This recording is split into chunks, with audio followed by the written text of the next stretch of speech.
BJP വളർന്നുവെന്നും ഇനി RSSന്റെ പിന്തുണ അനിവാര്യമല്ലെന്നും ദേശീയ പ്രസിഡന്റ് JP നദ്ദ അവകാശപ്പെട്ടത് ഞെട്ടലോടെയാണ് രാജ്യം കേട്ടത്. സംഗതി ഉത്തരേന്ത്യയിൽ ശരിയായിരിക്കാം, എന്നാൽ കേരളത്തിൽ ബൂത്തിലിരിക്കാൻ വരെ തങ്ങളുടെ പ്രവർത്തകർ വേണ്ട സ്ഥിതിയാണെന്ന് RSS നേതൃത്വം ചൂണ്ടിക്കാട്ടുന്നു. മറ്റു പല സംസ്ഥാനങ്ങളിലും BJPക്ക് സ്വന്തം കാലിൽ നിൽക്കാനുള്ള ശേഷിയുണ്ടെങ്കിലും കേരളത്തിലെ സ്ഥിതി പരിതാപകരമാണ്. താഴെത്തട്ടിലെ മുന്നൊരുക്കങ്ങൾ പൂർത്തിയാക്കാതെയാണ് കേരളത്തിൽ ഇക്കുറിയും BJP തിരഞ്ഞെടുപ്പിനെ നേരിട്ടത്. ഈ കുറവ് നികത്താൻ അവസാന നിമിഷം RSS കേഡർമാർക്ക് രംഗത്തിറങ്ങേണ്ടി വന്നു. ഇതേ ചൊല്ലി സംഘടനയുടെ വിലയിരുത്തൽ യോഗങ്ങളിൽ നിശിത വിമർശനവും ഉയർന്നു. പ്രചാരണത്തിന്റെ വീഴ്ച ഉൾപ്പെടെ പല കാര്യങ്ങളിലും BJPയെ RSS രൂക്ഷമായി വിമർശിക്കാറുണ്ട്. അതിൽ അസ്വസ്ഥതയുള്ള ഒരു വിഭാഗം BJPയിലുമുണ്ട്.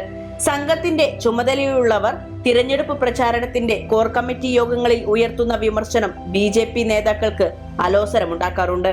തിരഞ്ഞെടുപ്പ് ഫണ്ട് ചെലവഴിക്കുന്നത് ഉൾപ്പെടെയുള്ള കാര്യങ്ങൾ എങ്ങനെയെന്ന് RSSന്റെ ചുമതലയുള്ളവർ ചോദിക്കുമായിരുന്നു. സംഘപരിവാറിലെ രീതി അനുസരിച്ച് സംഘ ചുമതലക്കാർ ഉന്നയിക്കുന്ന സംശയങ്ങൾക്ക് മറ്റു പരിവാർ നേതാക്കൾ മറുപടി പറയണം. എന്നാൽ കൊടകര കുഴൽപ്പണക്കേസ് വന്നതോടെ പണത്തെക്കുറിച്ച് BJP നേതാക്കളോട് ചോദിക്കില്ലെന്നാണ് RSSന്റെ തീരുമാനം. ദേഹത്ത് ചെളി പുരടാതെ നോക്കണമെന്നാണ് ഈ തിരഞ്ഞെടുപ്പ് പ്രചാരണ കാലത്ത് കേഡർമാർക്ക് സംഘം നൽകിയ നിർദ്ദേശം. പണമിടപാടുകളിൽ തലയിടേണ്ടെന്നായിരുന്നു ഇതിനർത്ഥം.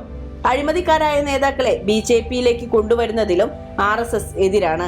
താഴെത്തട്ടിൽ പ്രവർത്തിക്കുന്നവരെന്ന നിലയിൽ അനുഭാവികളോട് നേരിട്ട് മറുപടി പറയേണ്ട ബാധ്യത സംഘത്തിനാണ്. കാലങ്ങളായി BJPക്കെതിരെ പ്രവർത്തിക്കുകയും അഴിമതി കേസുകളിൽ ഉൾപ്പെടുകയും ചെയ്തവർ പെട്ടെന്നൊരു ദിവസം മുന്നണിയിലേക്ക് വരുന്നതിൽ എതിർപ്പുള്ള BJP നേതാക്കളുമുണ്ട്.